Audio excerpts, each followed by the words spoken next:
জীবনে এমন অনেক মুহূর্ত আসে যখন মনে হয় সব দরজা যেন বদ্ধ হয়ে গেছে, চারপাশে শুধু ব্যর্থতা, হতাশা আর অনিশ্চয়তা। কিন্তু মনে রাখবেন, রাত যত গভীর হোক না কেন, ভোর ঠিকই আসে। তাই কোনো কঠিন সময়কে জীবনের শেষ অধ্যায় ভেবে বসে থাকবেন না, বরং এটিকে নতুন শুরুর প্রস্তুতি হিসেবে গ্রহণ করুন। পৃথিবীর সফল মানুষের জীবন দেখলে একটি বিষয় খুব স্পষ্টভাবে বোঝা যায়, তারা কেউই সহজ পথে সফল হয়নি। অসংখ্য বাধা, ব্যর্থতা, অপমান এবং সংগ্রামের মধ্য দিয়ে তারা নিজেদের গড়ে তুলেছেন। তাই আপনি যদি আজ সংগ্রাম করেন, তাহলে ভয় পাবেন না। সংগ্রামই মানুষকে শক্তিশালী এবং অভিজ্ঞ করে তোলে। নিজের সঙ্গে কখনো অন্যের তুলনা করবেন না। প্রত্যেক মানুষের জীবন আলাদা, সময় আলাদা এবং লক্ষ্যও আলাদা। কেউ হয়তো খুব দ্রুত সফল হয়েছে, আবার কেউ একটু দেরিতে। কিন্তু দেরিতে পাওয়া সাফল্য সাফল্য। তাই অন্যের সাফল্য দেখে নিজেকে ছোট ভাবার কোনো কারণ নেই। একটি বীজ যেমন মাটির নিচে দীর্ঘ সময় অদৃশ্য থাকে, তেমনি আপনার পরিশ্রম হয়তো কিছুদিন কারো চোখে পড়বে না, কিন্তু সময় এলে সেই বিজয় বিশাল বৃক্ষে পরিণত হয়। তাই ধৈর্য ধরে নিজের কাজ চালিয়ে যান। জীবনে ব্যর্থতা আসবেই। ব্যর্থতা মানে শেষ নয়, হেরে যাওয়া নয়, বরং ব্যর্থতা আমাদের শেখায় কোথায় ভুল হয়েছে এবং কিভাবে আরো ভালো করা যায়। যে মানুষ কখনো ব্যর্থ হয়নি, সে কখনো বড় কিছু করার চেষ্টা করেনি। নিজের স্বপ্নকে ছোট করে দেখবেন না। মানুষ প্রথমে আপনার স্বপ্নকে নিয়ে হাসতে পারে, সমালোচনা করতে পারে, এমনকি আপনাকে নিরুৎসাহিত করতে পারে। কিন্তু যখন আপনি সফল হবেন, তখন সেই মানুষগুলো অনেকেই আপনার প্রশংসা করবে। তাই মানুষের কথায় নয়, নিজের লক্ষ্যকে গুরুত্ব দিন। প্রতিদিন নিজেকে আগের দিনের চেয়ে একটু ভালো করার চেষ্টা করুন।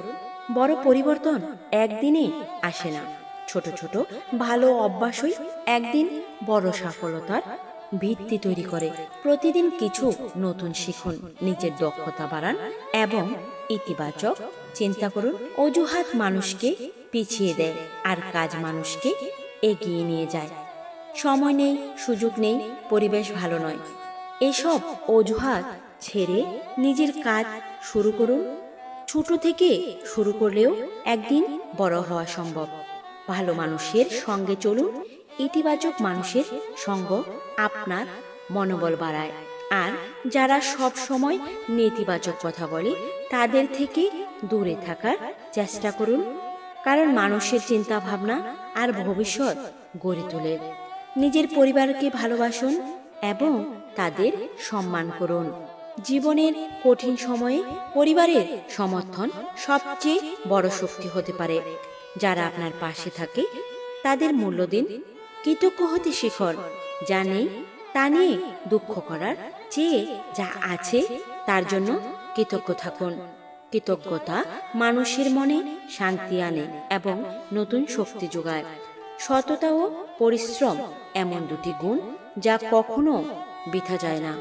হয়তো ফল পেতে সময় লাগবে, কিন্তু একদিন আপনার শ্রমের মূল্য অবশ্যই পাবেন। তাই শর্টকাটের পেছনে না ছুটে সৎ পথে এগিয়ে চলুন। ভয়কে জয় করুন। অনেক মানুষ শুধু ভয়ের কারণে নিজের স্বপ্ন পূরণ করতে পারে না। মনে রাখবেন, সাহস মানে ভয় না পাওয়া নয়, ভয়কে সঙ্গী করেও সামনে এগিয়ে যাওয়া যায়। সময় খুব মূল্যবান, একবার চলে গেলে তা আর ফিরে আসে না। তাই সময়কে কাজে লাগান। অযথা সময় নষ্ট না করে এমন কাজ শুরু করুন যা আপনার ভবিষ্যৎকে সুন্দর করবে। কখনো নিজেকে তুচ্ছ ভাববেন না। আপনার মধ্যে অসাধারণ কিছু করার ক্ষমতা রয়েছে, শুধু সেই ক্ষমতাকে কাজে লাগানোর সাহস এবং অধ্যবসায়ের দরকার। হাসতে শিখুন। কঠিন সময়েও একটি হাসি অনেক কষ্টকে হালকা করে দেয়। ইতিবাচক মনোভাব আপনাকে নতুনভাবে ভাবতে সাহায্য করে। মনে রাখবেন, জীবনের প্রতিটি দিন একটি নতুন সুযোগ। গতকালের ভুল আজকে শুধরে নেওয়া যায়। তাই অতীতের জন্য অনুতাপ না করে বর্তমানকে কাজে লাগান এবং ভবিষ্যতের জন্য প্রস্তুতি নিন। শেষে একটি কথা মনে রাখবেন, আপনার স্বপ্ন পূরণ করার দায়িত্ব অন্য কারো নয়, আপনার নিজের। তাই নিজের উপর বিশ্বাস রাখুন, নিয়মিত পরিশ্রম করুন, ধৈর্য হারাবেন না এবং কখনো হাল ছাড়বেন না। আজকের ছোট্ট একটি পদক্ষেপই হয়তো আগামী দিনের বিশাল সাফল্যর সূচনা হবে। মনে রাখবেন, পরিশ্রম কখনো বিশ্বাসঘাতকতা করে না। সময় লাগতে পারে, কিন্তু সৎ প্রচেষ্টার ফল একদিন অবশ্যই পাওয়া যায়। নিজের উপর বিশ্বাস রাখুন, এগিয়ে চলুন, কারণ আপনার সাফল্যর গল্প এখনো লেখা শেষ হয়নি। ধন্যবাদ বন্ধুরা, এরকম মোটিভেশনাল কথা পেতে আমাদের পাশেই থাকুন। হরে কৃষ্ণ।